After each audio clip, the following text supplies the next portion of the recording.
नमस्कार, आपका स्वागत है। दोस्तों, हमारे प्राचीन धर्म ग्रंथों में गाय को एक अत्यंत महत्वपूर्ण और पवित्र पशु माना जाता है। शास्त्रों में गाय को माता कहा गया है और समस्त देवी देवता इनका पूजन करते हैं।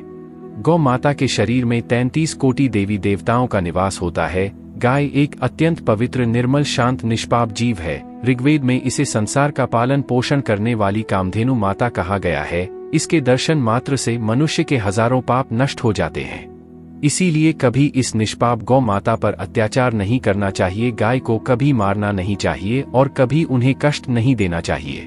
गाय को मारना शास्त्रों में सबसे बड़ा पाप माना गया है। दोस्तों, भगवान श्री कृष्ण को गायों से विशेष लगाव था। उन्हें गौ माता बहुत अधिक प्रिय थी। श्री कृष्ण के अनुसार गायों की सेवा करना ही सर्वश्रेष्ठ धर्म है। इससे बड़ा पुण्य का कार्य संसार में दूसरा कोई नहीं। कलयुग की शिवानी करते हुए भगवान श्री कृष्ण कहते हैं कि कलयुग में जब धर्म का लोप हो जाएगा तब मनुष्य गाय की सेवा नहीं करेंगे। मनुष्य केवल दूध के लिए ही गाय को पालेगा। दूध के लिए वह गाय को बहुत कष्ट देगा, जिसके परिणामस्वरूप कलयुग में पाप और अधम उसके चरम पर होगा। कलयुग के अंत का लक्षण बताते हुए श्री कृष्ण कहते हैं, जब संसार से गायें समाप्त हो जाएंगी तब कलयुग का अंत होगा। जो मनुष्य कलयुग में भी गाय की निस्वार्थ भाव से सेवा करेगा वह सुख समृद्धि प्राप्त करेगा। जो स्त्री रसोई में बनी पहली रोटी गौमाता को खिलाएगी वह सदा सुहागिन इन और सौभाग्यशाली रहेगी।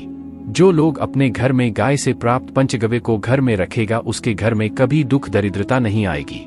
दोस्तों, हमारे धर्म के सभी शास्त्रों में गाय की सेवा को ही सर्वश्रेष्ठ माना गया है। जो व्यक्ति प्रतिदिन किसी न किसी तरह से गौ माता की सेवा करता है वह सबसे अधिक पुण्यवान बन जाता है। गांव में तो मनुष्य को गाय की सेवा करने का अवसर प्राप्त होता है, लेकिन शहरों में गाय के दर्शन आसानी से नहीं हो पाते हैं। इसीलिए मनुष्य को गौशाला में जाकर गाय की सेवा करनी चाहिए अथवा गौशाला के लिए दान धर्म करने चाहिए। इसके अलावा आप अपने घर में ही गौ माता की मूर्ति रखकर उनकी पूजा जरूर करें। इससे भी माता कामधेनु का आशीर्वाद प्राप्त होता है।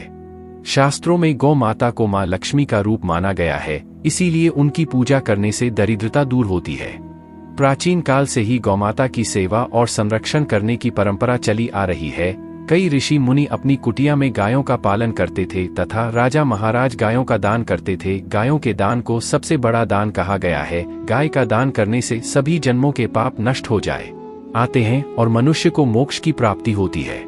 आज हम आपको गौमाता के संबंध में बहुत ही महत्वपूर्ण बातें बताने जा रहे हैं। गाय की पूजा कैसे करनी चाहिए, गाय को कौन सी चीजें खिलाने से कौन सा फल मिलता है तथा गाय के किस अंग को स्पर्श करने से दरिद्रता दूर होती है आदि के बारे में हमारे शास्त्रों में बहुत ही महत्वपूर्ण ज्ञान दिया गया है। हमारी अत्यंत पूजनीय गौ माता के बारे में आप सभी को यह बातें अवश्य जान लेनी चाहिए। इससे आपके जीवन से सभी प्रकार के कष्ट दूर होंगे। दोस्तों, कई बार महिलाएं जाने अनजाने में गाय को कुछ चीजें ला देती है जिससे मां लक्ष्मी क्रोधित हो जाती है। शास्त्रों में कहा गया है कि ये चीजें गाय को कभी नहीं खिलानी चाहिए। इससे मनुष्य के जीवन में दुर्भाग्य आता है और उसे किसी भी कार्य में सफलता नहीं मिलती है। तो चलिए जान लेते हैं गौ माता के विषय में महत्वपूर्ण नियम। सबसे पहली बात है दोस्तों, गौ माता के दर्शन करना बहुत शुभ होता है। शास्त्र कहते हैं रोज सुबह गाय के दर्शन होने से पुण्य की प्राप्ति होती है और सुबह गोबर के दर्शन होने से लक्ष्मी की प्राप्ति होती है। अगर किसी महत्वपूर्ण कार्य के लिए जा रहे हैं और अचानक ही गौमाता आपके रास्ते में आ जाती है तो वह कार्य निश्चित ही सफल हो जाता है। किसी भी यात्रा पर निकलते समय अगर गौ माता के दर्शन हो जाएं तो वह यात्रा सुखपूर्वक पूर्ण हो जाती है, इसमें संशय नहीं है। ज्योतिष शास्त्र के अनुसार कुंडली में यदि पितृ दोष होता है तो अन्य उपायों के साथ साथ गौमाता को प्रतिदिन रोटी और घास खिलाने से लाभ होता है और पितृ दोष से मुक्ति मिलती है।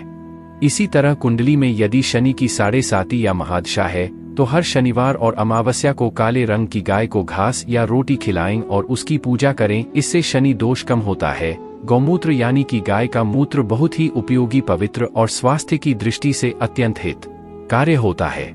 आध्यात्मिक दृष्टि से तो गौमूत्र का महत्व है ही, साथ ही वैज्ञानिक और स्वास्थ्य की दृष्टि से भी गौमूत्र के बहुत से लाभ बताए गए हैं। गौमूत्र में बहुत से खनिज पदार्थ और स्वास्थ्यवर्धक तत्व होते हैं जो हमारे शरीर की शुद्धि करते हैं और बहुत से रोगों से भी बचाते हैं। साथ ही गौमूत्र छिड़कने से वातावरण में शुद्धता और पवित्रता व्याप्त हो जाती है। इसीलिए हमारे शास्त्रों में शरीर को निरोगी रखने के लिए प्रतिदिन गौमूत्र का सेवन करने तथा घर में गौमूत्र छिड़कने के लिए कहा गया है।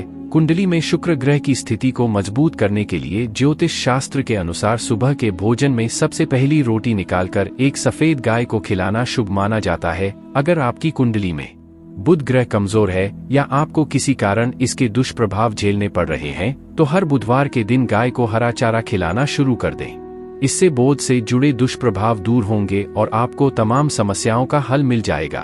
अगर कुंडली में मंगल दोष है जिसके कारण आपके जीवन में कई तरह की परेशानियां हैं तो लाल रंग की गाय की सेवा करें। मंगलवार के दिन गाय का पूजन करें और उसे गुड़ और चने आदि खिलाएं। बृहस्पति ग्रह को जीवन के सभी मांगलिक कार्यों का कारक माना जाता है। ऐसे में अगर किसी व्यक्ति के जीवन में विवाह आदि मांगलिक कार्यों में विभिन्न निर्माण हो रहे हैं तो उन लोगों को कुंडली में बृहस्पति ग्रह की स्थिति को मजबूत करने के लिए रोटी पर गुड़ और चने रखकर गाय को खिला देना चाहिए। इससे आपको शुभ परिणाम प्राप्त होते हैं। अगर घर में अशांत दी है, लड़ाई झगड़े होते रहते हैं तो घर में सुख शांति बनाए रखने के लिए घर के अंदर गाय के गोबर से बने उपले को जलाना चाहिए और उसका धुआं संपूर्ण घर में फैलाना चाहिए। इससे घर की नकारात्मक ऊर्जा नष्ट होती है और सकारात्मक ऊर्जा में वृद्धि होती है। गाय के दूध, दही, घी, गोबर और गौमूत्र से बनने वाले मिश्रण को पंचगव्य कहते हैं। पंचगव्य को पापनाशक कहा जाता है और हिंदुओं की एक धार्मिक विधि प्रायश्चित करने में इसका उपयोग किया जाता है। पंचगव्य को बनाने वाली सभी वस्तुएं अत्यंत उपयोगी होती हैं जो स्वास्थ्य के लिए लाभदायक तो है ही, साथ ही औषधीय गुणों से भी भरपूर है। दोस्तों, अगर आपके द्वार पर गौ माता आती है तो उसे बिना रोटी खिलाए जाने मत देना, नहीं तो आपको दुर्भाग्य का सामना करना पड़ेगा, क्योंकि जिसके द्वार से गाय बिना कुछ प्राप्त किए लौट जाती है उसके घर से लक्ष्मी भी चली जाती है। प्रत्येक स्त्री को प्रतिदिन गाय के लिए एक रोटी बनानी चाहिए और प्रेम से गौ माता को खिलानी चाहिए। इससे गौ माता का आशीर्वाद प्राप्त होता है और मन की इच्छाएं पूर्ण होती है। कुछ लोग गौ माता को बासी भोजन अथवा जूठन खिला देते हैं। इसे शास्त्रों में पाप माना गया है। आप किसी अन्य पशु को खिला सकते हैं लेकिन गाय को कभी जूठन नहीं खिलाना चाहिए। भूख लगने के कारण गौमाता उस अन्न को ग्रहण कर लेती है, लेकिन इसका पाप उस व्यक्ति को लगता है जो गौ माता को ऐसा बासी भोजन खिलाता है। गाय एक शाकाहारी और पवित्र पशु है, इसीलिए गाय के भोजन में कभी मांस, अंडे आदि चीजें नहीं डालनी चाहिए। ऐसा करने से महापाप लगता है। यदि आपकी कुंडली में चंद्र दोष है और जिसके कारण लगातार परेशानी उठानी पड़ रही है तो आप यह एक उपाय जरूर करें। आप रोटी पर सफेद मक्खन, नमक और घी लगाकर गौ माता को खिला दें। यदि शनि दोष है तो आटे में थोड़े काले तिल मिलाकर रोटी बनाकर गौ माता को खिला दें। इससे शनि दोष समाप्त होता है। मंगल दोष को दूर करने के लिए रोटी पर हल्दी लगाकर गाय को खिलाना चाहिए। अगर घर में धन की समस्या है तो गुरुवार के दिन गाय को केले का फल खिलाना चाहिए। इससे दरिद्रता दूर होती है। दोस्तों, गौमाता के पीठ पर एक उभरा हुआ कुबड़ होता है। उस कुबड़ में सूर्य केतु नारी होती है। जब भी आपके द्वार पर गौमाता पधारे आप इस कुबड़ को एक बार जरूर स्पर्श करें। इससे आपके जीवन से सभी दुखों का अंत होगा और धन संपत्ति की प्राप्ति होगी। शास्त्रों में कहा गया है, जो मनुष्य तन मन धन से गौ माता की सेवा करता है वह मृत्यु के बाद वैतरणी नदी को गौ माता की पूंछ पकड़कर पार कर लेता है। उस व्यक्ति की अकाल मृत्यु नहीं होती है और उसे मोक्ष की प्राप्ति होती है जिस व्यक्ति के भाग्य की रेखा सोई हुई है। अगर वह व्यक्ति अपनी हथेली पर रखकर गौमाता की जेब से आता है तो उसकी सोई हुई भाग्य रेखा खुल जाती है और उसका दुर्भाग्य सौभाग्य में परिवर्तित हो जाता है। तो दोस्तों, इस प्रकार से आप सभी गौ माता की सेवा जरूर करें। उम्मीद है आपको यह जानकारी अच्छी लगी होगी। वीडियो को लाइक जरूर करें।